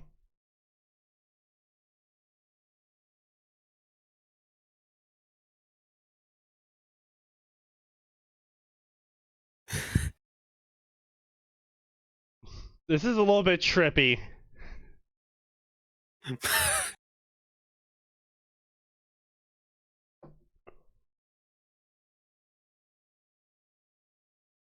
I wish we had a different translator. I don't want to sound racist, but all these people sound the same.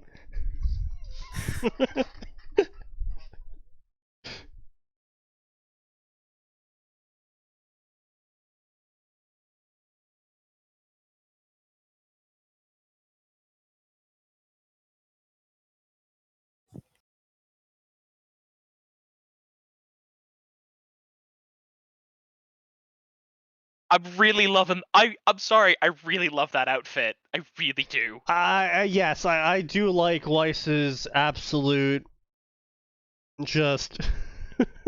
What the fuck is going on with this outfit? There's so much. It's a commissar. That's all it is. It's a commissar. I mean, yes. Pretty much. I need a little. For some reason, I need a little 32. I want a little 32mm of this to replace Severina Rain. Are you gonna change your army up now? I mean, she's 35 points. I can drop her in anywhere. Fucking worthless ass little 35-point useless piece of shit commissar. The worst part is I can't even give her the good bolt pistol. Also, I just want to point out, Blake Belladonna's got fucking claws in this. Yes. Yeah, they appear to Also have redesigned her hands, in fact. They redesigned her hands. She appears to be missing an ear, but it's just covered by the bow. Also, they renamed her weapon. It's Gumball Shroud now. We can thank Japanese katakana for that. Yeah, that's a Japanese thing. Now listen, that sounds like a much more interesting weapon. However. Yeah. So when are we getting the Ruby DLC for Elden Ring? They also kind of retconned the whole Faunus one straight thing. Yeah, I do. Honestly, Yang really didn't change, although she looks like she belongs in an Indiana Jones movie. I said I really like her new outfit. Let me be clear. I like the outfit. She looks like she belongs in an Indiana Jones movie. That's perfect for her personality, actually. Yeah. It is.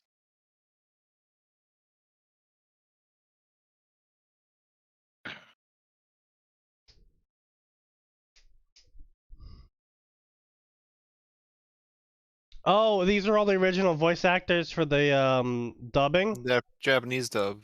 Oh, what are they doing? The Japanese. These are the original voice actors for the Japanese dub, and they've brought them all back for the remake. Oh, they're posing. Oh, they're posing.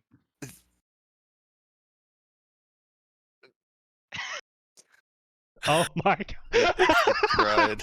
That is adorable. Okay, that's actually adorable. I wonder how much of that is them having fun and how much of that is, like, required.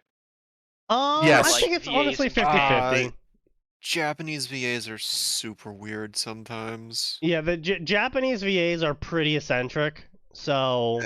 Also, if you ever take a look at the cast for the Japanese dub Ruby, they got a lot of heavy hitters for that dub. Really? I'm pretty sure the Ruby voice actor for Itachi voices someone, for example. Oh, jeez. What? It better be Crow. It might be. It's been a while since I've looked at the cast list. Oh, here we go. Oh. Trailer, guys.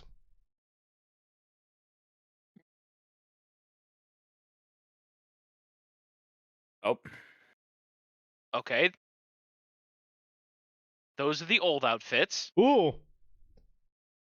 See, I told you! This would look so much better as a 2D anime. We never disagreed with you! Also, just the list of heavy hitters. Yeah, there's so many massive hitters on this. Okay, are they just redoing the whole series? I guess. I'll rewatch volumes 1 to 3. That looks so good! That looks so good! Which, to be fair, there's a lot more money in this. It's very clear. Oh, obviously. They got Shaft. Of course they put more money in. They got Shaft, they got Huke, they got Uro Butcher. Oh, oh my gosh, the Nevermore looks big. Ooh, I like that Nevermore. Also, wow, it looks like Blake's weapon's no longer gonna stab her in the fucking eye when she shoots it. Okay, the knight looks a little off. I gotta be real there.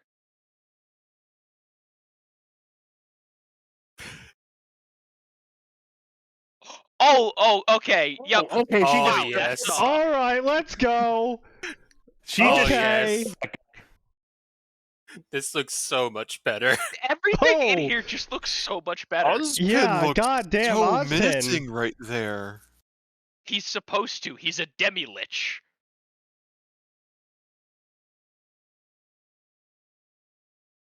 Fucking damn! Ruby, we're redoing the entire thing. Yeah, okay. Ruby, fuck it, we're gonna start it over.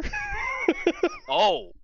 Alright. What the fuck? What? Wait, hold on. Wait, Okay. What the fuck? Wait, hold that up. was probably winter. No, you can't do that. What? That was probably winter, but... Don't you fucking dare make this a time hair travel might have plot, been a you little motherfuckers. too long. Don't you for fucking dare. No, it's an AU plot. No, that's what they're gonna say. Fuck it and go into an AU. That's fine. Oh, I'm gonna be honest. The way they framed it, I'm like, oh, good. We're just doing Persona 4, are we? Vicky, I thought you weren't streaming it. Oh, I don't have the audio going. Oh, okay. Good enough. I swear to fucking God, if they do a time travel plot and it's just like, oh yeah, they lost the original canon. This is the new canon. Oh yeah, mirror, mirror. Yeah. It's the Netflix adaptation meme in reverse. Big true. Oh, they said two Weisses. Oh, they're not. They aren't in the know. Oh no. Oh no. Oh no. Okay. Oh yes. You're ready for Dream Drop Distance 2 Electric Boogaloo? We're right. This isn't. They are saying, "Fuck it, we're going into an AU." Okay, let's go. And are you ready? Actually, no. It's more like Final Fantasy VII are Electric Boogaloo. What is it with Japan and doing those recently? Okay, here's the thing. I don't care because. Okay, listen. I dig it. I hope this does amazingly. I hope this makes a giant pile of money so that Shaft just redoes everything. I would love it. I can't believe it. For the first time in years, I'm excited for something Ruby related. Oh, Can I get you to come back? Rooster had nothing to do with it. Well, here's the thing. Even if this is just like the guy who wrote for those who cherish 90% of this is a remake of volumes 1 to 3, I'll still rewatch it because it's in Shaft's watch style. the shit out of a remake. Oh yeah. I'd watch it so much better in 2D. Well, okay, no, let's be clear. Yes, 2D helps a lot, but it's about an immense amount of money and people working on it, right? Like when you get Shaft involved, you're gonna get something really good looking. Yes. Please, for the love of God, just I said this on another server. Please. I said this on another server, but honestly, Japan adopting Ruby is possibly the greatest homage Monty could ever receive. Oh, yeah, for sure. There's so many Hold on, shush for a second. names. I'm trying to listen.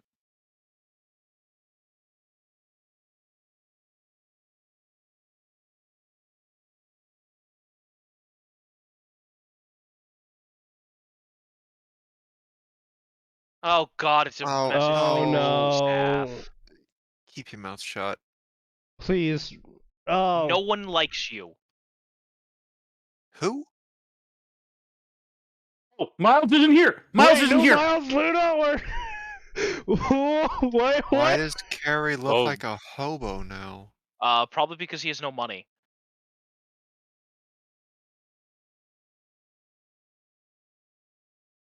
No, don't get uninvolved. No, stay out. De-involve yourself. Especially you, Mr. Head Writer, if anyone deserves that title. You can tell Eddie's enjoyment is genuine because he's like, I don't have to cover up for Miles Luna or Carrie anymore. True. Yeah, maybe he's allowed to. Maybe he's allowed to actually write now. I'm fairly certain, like, the story beats I told you were decent in 7 and 8 were because absolutely of Eddie. 100% Eddie. Can we just get Eddie to write the new series, please? Yeah, honestly, the less involved Miles Luna is. Well, Miles isn't fucking there, so you know what? I'm instantly on board. Miles is gone. Yeah, Miles wasn't there, so. Oh wait, Miles is gone? Gone? I guess. Surprise. Anyway, it doesn't matter. He's not there. Oh wait, when the fuck did this happen? Apparently he announced he was leaving Rooster Teeth back in 2020. When the fuck did that happen? Not soon enough. Joy to the world. How did that slip under our radar? Because we stopped caring about Ruby. Yeah. That is true.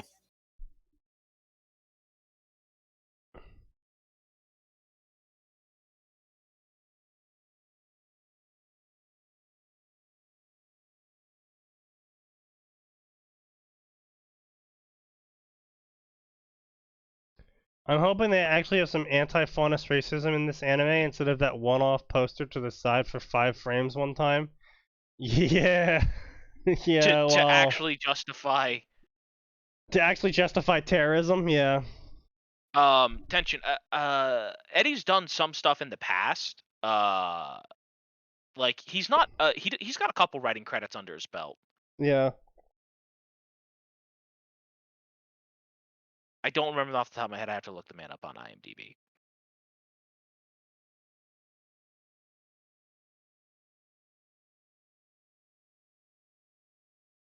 Okay. Oh God, yes, that's super important. They have a separate story editor and a separate script writer. Thank God. Yep. Praise the world. Although to be fair, I'd like to see what Eddie could do with freedom. Yeah, I would like to see Eddie in charge. I mean, honestly, here's the problem with that. We already had Miles, someone been given freedom, and they probably just don't want to give someone complete freedom again. Because, Miles. Oh my God, there are Nendroids have already been announced. Well, of course, Japan does not waste a second on monetization. All right, I need to get in on that. Where's my wallet? I need that Weiss. Where's my wallet? What's already been announced? The Nendroids. Oh. For the new designs? Yes. Oh, fuck. I do need that Weiss. God damn it. It's time for my wallet. You have to decide between Warhammer miniatures and Ruby Nendroids. What the fuck? The answer is Ruby Nendroid. Well, no, the answer is a Weiss Nendroid. Question: if you could get it down to a low enough size, could you technically just use that as a commissar? Oh, hell absolutely. Yes, I'm sure. Absolutely. I'm trying to find a link to it. And you now have a new job. It's called painting a Weiss. Well, there's nothing for it on It's Good Small called painting a Weiss Foo. Woo! No, listen. I may once I acquire it, I may ask Max. I'll pay Max to flex some 3D modeling muscles. He's got a printer. I need a 32mm of Weiss with a bolt pistol. It'll probably be Inquisitor. We'll talk about it later. More important things. Yes. Listen, I don't care how you're communicating between Japan and America. This is the most honestly, excited I've been I'd rather about zero communication between Japan and America on this one. Okay, they still own the IP, unfortunately, Sneaky. Yeah, like I said, I would like zero. They should just do what the majority of the old fans want. Give the IP to Japan and back the fuck off. Yeah. So Max, here's my question. Will this get you to come back and write our shitpost? I don't see how, considering the direction we started taking it. I mean, we hit Max. It's a shitpost. We can change directions on a dime however we please. Deleted. Max, we arrived in a portal. We can end up in another alternate universe through another portal. Yeah, we could. I don't want to get up. We have to get up. Fucking fine. Opens up door to bathroom. This isn't my bathroom. No, Max, the next time we die, we just get sent through the portal.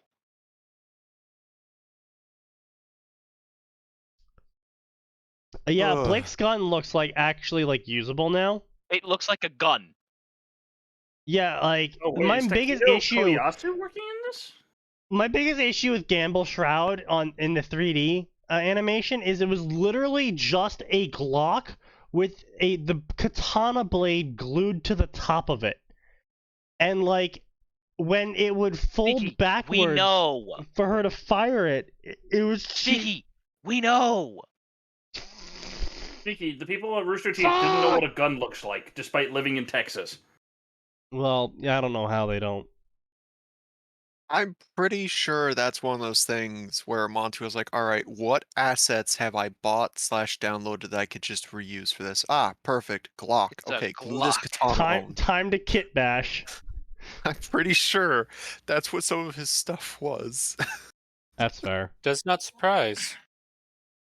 Listen, Monty was a fantastic fight animator, but let's be real. If my time trying to learn 3D modeling animations taught me anything, animators try to be as lazy as possible. Oh, fucking thank you! They put a cap on her scythe! Oh, they did? Oh, yeah! Yeah, they put a puncture cap on her scythe, so now she's not destroying the steel blades inside it. Oh. Blessed be.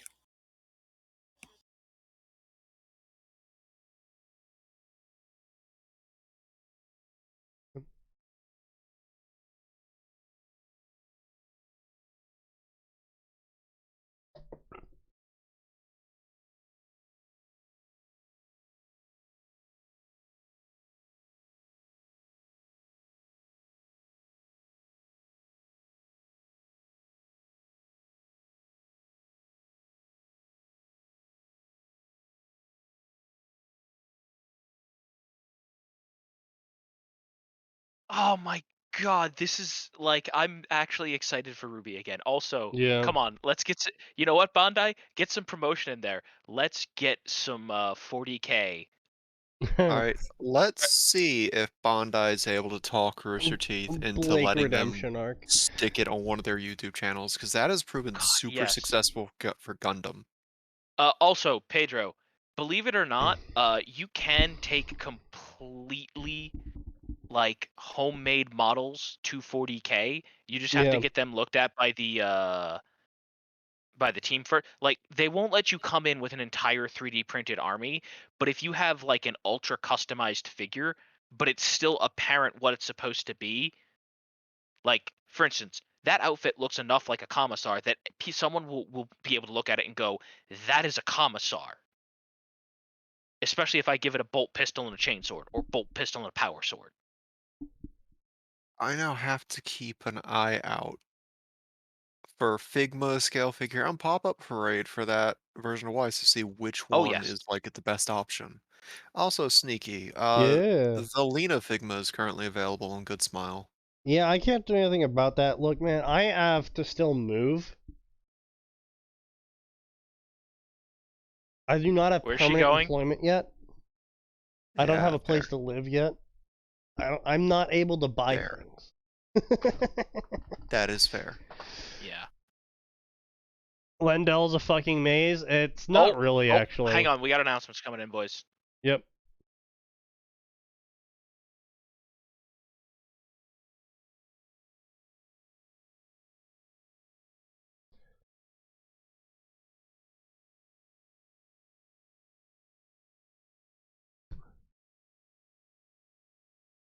All right. Yes. Oh, okay. Here we go. Schedule.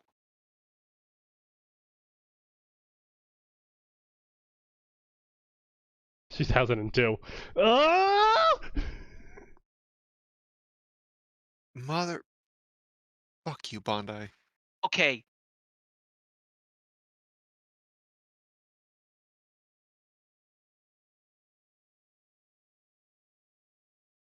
Oh, I want that. I want that.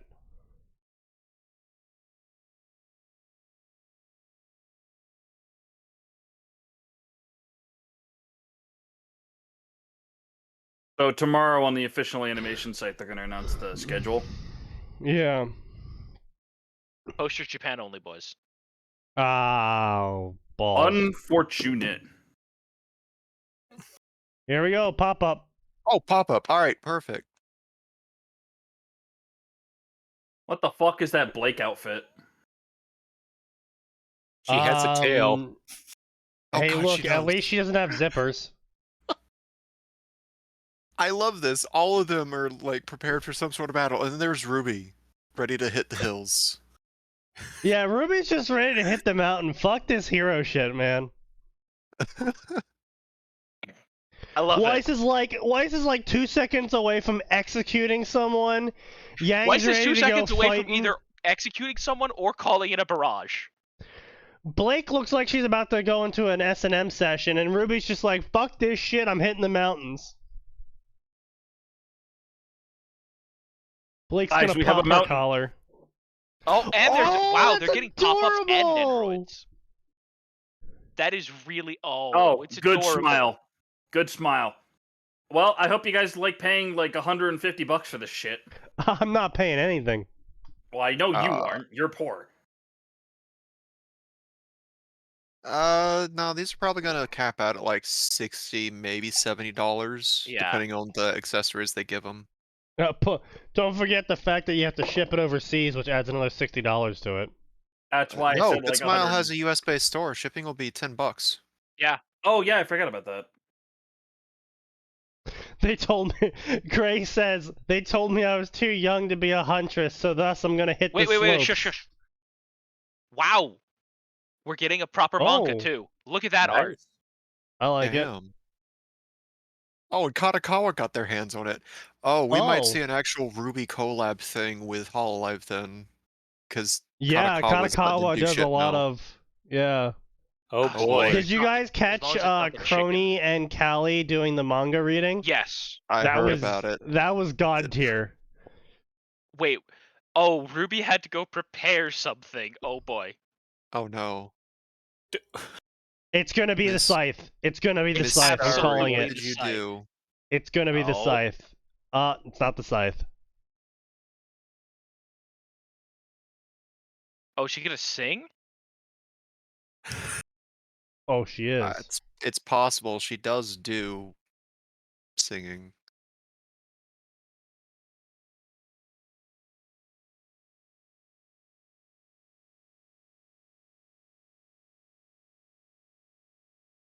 I'm here to announce the happiest news. Miles Aluda has been executed. Here's live footage. Ears erupt.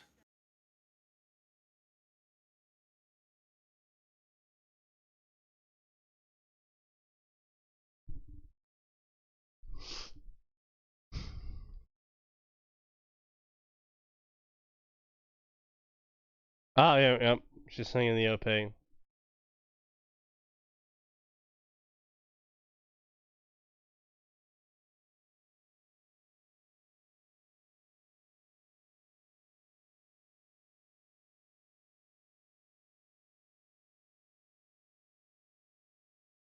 Oh, here we go, boys. The opening. Oh. I think this is meant to. Wait, did they just call the OP ending, awake? actually. Yes. Guys, you better fucking not make the previous season's Oh, it's a dream. whole. No, they better make the last series a dream. 100% okay with the entirety of Ruby being a dream. A bad dream.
No, she's not half bad.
translator's accent is getting heavier with every minute. Oh, yeah. Either that or they swap translators. Yeah.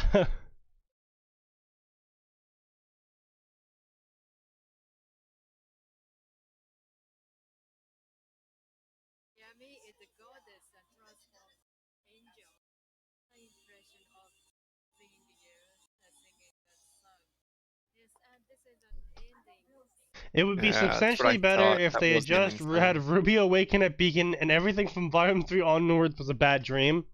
Yeah, that'd be pretty based. That'd be pretty based. Yeah, Japan's COVID standards are pretty crazy. To be fair, they are a small island. They don't exactly have a lot of space to spread quarantine out people. Yeah. Yeah, they're pretty strict about most quarantine. They don't really have a lot of options. Like, if you even have the sniffles or a slight cough, you're expected to wear a mask that day, and this is before COVID. Yeah. Yeah. Because when you have, like, when you pass 70 people on the way to get out of your apartment. Yeah.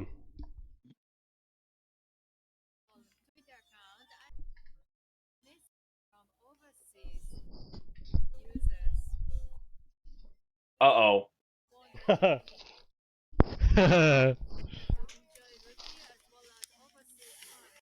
Uh-oh. What? Why are you uh-ohing? Because she's talking about overseas fans. But they know that it's a show that started overseas, you muppet. She's talking about people, she saw people on Twitter talking about it, is my point. Yeah.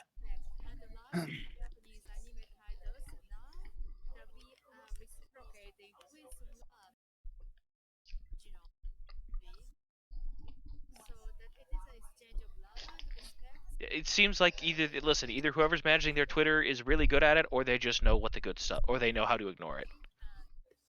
Which is good.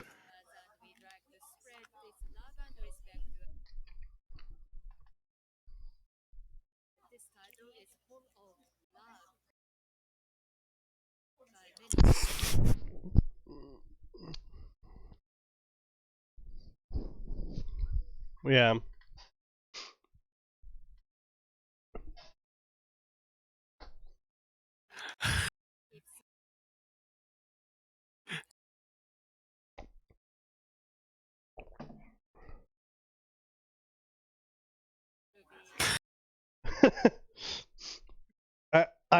Is our translator getting drunk? Yeah, I think she is. That poor translator. I think she's giving up. Like, her accent is not only getting thicker, she's just starting to stumble on words. It's like, I was hired for 30 minutes. We're at 32. I'm done. Brain is overloading. I'm trying really hard. So they said here. Broadcasting schedule. So I'm hoping that means this is a whole series, man. This is a whole series. It's a whole ass anime. They just uploaded the PV. I'm gonna download that and do some frame by frame shit on that. Yeah. Wait, what the fuck? Alright, well, Max is gonna go autism shit. I think we'll close up here. I mean, we're gonna recommend these two stories just on their basis of length. The grammar so far in this story doesn't look that bad, so I'm gonna probably give it a go myself, actually, honestly. It's so been decent so far. There we go. Gray says it's okay. So we'll leave you guys here. We'll see you all on Tuesday, because there's always more and it always gets worse.